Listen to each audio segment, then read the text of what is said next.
आज मैं आपको भक्त जयदेव जी के जीवन के बारे में बताऊंगा। भक्त जयदेव जी बंगाल में एक ब्राह्मण परिवार में पैदा हुए थे।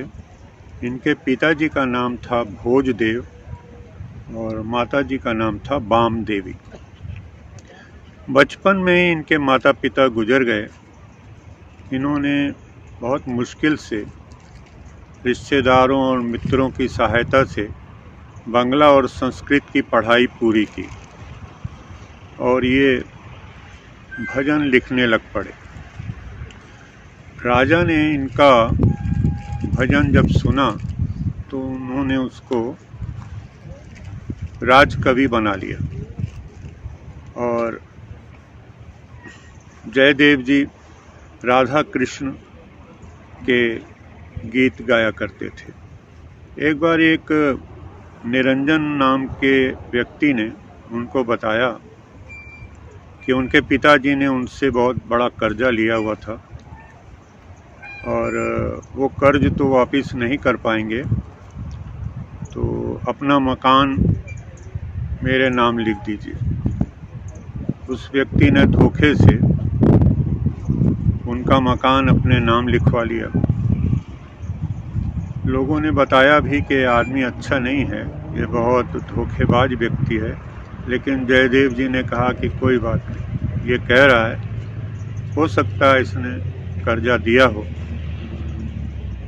वो जब कागज पे उसने लिखवा लिया, उसी समय उसकी लड़की भागती हुई आई निरंजन की, और उसने कहा कि पिताजी हमारे घर पे आग लग गई, सब कुछ जल गया। वो भागता हुआ गया। जब वहाँ पे पहुँचा तो देखा उसका घर जल रहा था। उसके हाथ में कागज पकड़ा हुआ था, वो कागज भी जल गया जो उसने लिखवाया था। ये चमत्कार देख के लोगों को विश्वास हो गया कि ये बहुत बड़े भक्त हैं। ये प्रसिद्धि हो गई इनकी बहुत ज़्यादा वहाँ पे। तो उसके बाद इनका वो जब निरंजन आया तो इन्होंने अपना आधा घर उसको दे दिया। कहते हैं मैं जानता हूँ कि आप जो बोल रहे हैं झूठ बोल रहे हैं, लेकिन आधा घर आप ले लीजिए, कहाँ रहेंगे। उन्होंने अपना आधा घर उसको दे दिया। कुछ समय बाद ये महाराष्ट्र के पंढरपुर इलाके में चुपचाप चले गए, बिना किसी को बताए। पंढरपुर महाराष्ट्र में चले गए और वहाँ पे नदी के किनारे बैठ के ये गीत गोविंद नामक ग्रंथ लिखना शुरू कर दिया। रोज सवेरे नदी में स्नान करते थे और नदी के किनारे बैठ के ग्रंथ लिखते थे, और जब ये थक जाते थे तब घर चले जाते थे, भोजन करके आराम करते थे। इनकी पत्नी पद्मावती इनकी बहुत सेवा करती थी और वो बहुत सहयोग करती थी। काफ़ी दिनों तक ये ग्रंथ लिखते रहे। उसके बाद जब ग्रंथ पूरा होने लगा, 2 ही छंद बाकी थे ग्रंथ के, तब इन्होंने बताया कि अब मेरे को समझ में नहीं आ रहा, मेरे दिमाग में ये 2 छंद आ ही नहीं रहे, ये कैसे पूरा करूं। फिर भी उन्होंने एक घोषणा कर दी कि पूर्णमासी के दिन विट्ठल जी के मंदिर में पंढरपुर में वो ग्रंथ का विमोचन करेंगे। अब 2 ही दिन बाकी थे तो इन्होंने सोचा मैं लिख लूँगा, लेकिन इनके दिमाग में वो आखिरी 2 छंद नहीं आ रहे थे। बहुत परेशान हुए। फिर एक दिन रह गया। इन्होंने अपनी पत्नी से बताया कि अब एक ही दिन रह गया है, ग्रंथ का विमोचन करना है, मैंने पहले से घोषणा की हुई है, तो ये 2 छंद आखिर के जो हैं ये मेरे को दिमाग में ही नहीं आ रहे, समझ में नहीं आता क्या लिखूं। इनकी पत्नी ने कहा कि आप गंगा स्नान करने जाइए और आकर फिर आपके दिमाग में अगर आ जाता है तो लिख लीजिए, उसके बाद खाना वाना खाइएगा। वो गंगा स्नान करने गए।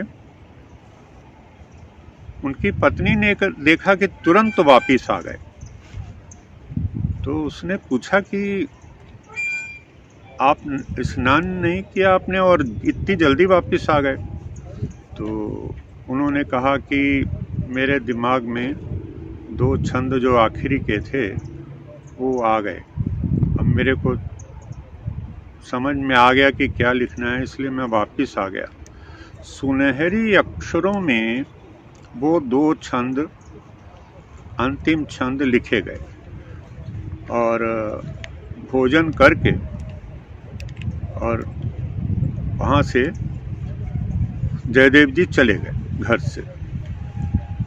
थोड़ी देर बाद जयदेव जी आते हैं और देखते हैं कि पत्नी खाना खा रही है। तो वो पूछते हैं कि आज तुमने पहले कैसे खाना खा लिया? तो उसने कहा कि मैं तो आपके जूठे पत्तल में हमेशा खाती हूँ, आज भी खा रही हूँ। आप अभी आए थे, आपने 2 छंद, सुनहरी छंद लिखे और उसके बाद भोजन किया, उसी पत्तल में मैं खा रही हूँ। तो बड़े हैरान हुए, कहते मैं आया था? मैं तो आया ही नहीं, मैं तो अब आ रहा हूँ और मुझे छंद भी नहीं पता, मेरे को दिमाग में अभी तक छंद नहीं आया। उसने कहा देखिए, आप अपनी आँखों से देखिए, छंद 2 लिखे हुए हैं, सुनहरी अक्षरों से लिखे हैं, पूरा ग्रंथ काले अक्षरों से लिखा हुआ है और ये 2 छंद जो हैं वो सुनहरी अक्षरों से लिखे हुए हैं। तो वो देख के हैरान हो गए कि ये क्या, मैं तो आया ही नहीं, तो ये किसने लिखा? फिर वो समझ गए कि भगवान खुद आए और उन्होंने ये 2 छंद मेरे ग्रंथ के पूरे कर दिए। तो उन्होंने पत्नी से कहा कि आज तो बहुत विचित्र बात हो गई, भगवान ने खुद आकर ये 2 छंद लिखे हैं। तो उन्होंने फिर भगवान से प्रार्थना की कि भगवान, आपने कष्ट क्यों किया आने का? आप मुझे मेरे दिमाग में डाल देते, मैं ही लिख देता।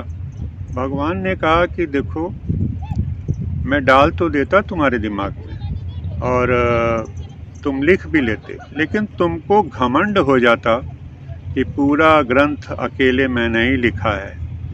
तो मैं नहीं चाहता था कि तुमको घमंड हो, तो इसलिए मैंने उसमें 2 छंद आखिर के खुद लिख दिए। उसके बाद जगन्नाथपुरी में उन्होंने एक प्रति इसी ग्रंथ की भेंट कर दी, एक प्रति और लिखी और इसी ग्रंथ की एक प्रति जगन्नाथपुरी मंदिर में उन्होंने भेंट कर दी। राजा जो था जगन्नाथपुरी का, उसको बड़ी ईर्ष्या हुई, वो भी कविता लिखता था। उसने भी एक ग्रंथ लिखा, उसका नाम भी गीत गोविंद रखा और उसने पंडितों से कहा कि मैं तुम लोगों को इनाम दूंगा, आप लोग सबसे यही कहो कि जो राजा ने लिखा है वो ग्रंथ असली है। गीत गोविंद नाम का ग्रंथ जो राजा ने लिखा है वो असली है।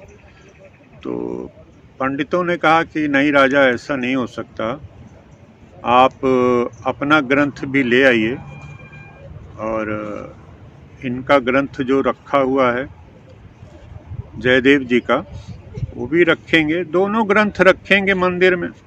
भगवान को जो ठीक लगेगा वो अपने पास रख लेंगे, जो नहीं ठीक लगेगा भगवान बाहर कर देंगे मंदिर के। तो ऐसा ही हुआ, दोनों ग्रंथ रखे गए, राजा का ग्रंथ बाहर कर दिया भगवान ने और जो जयदेव जी का ग्रंथ था वो अंदर ही रहा।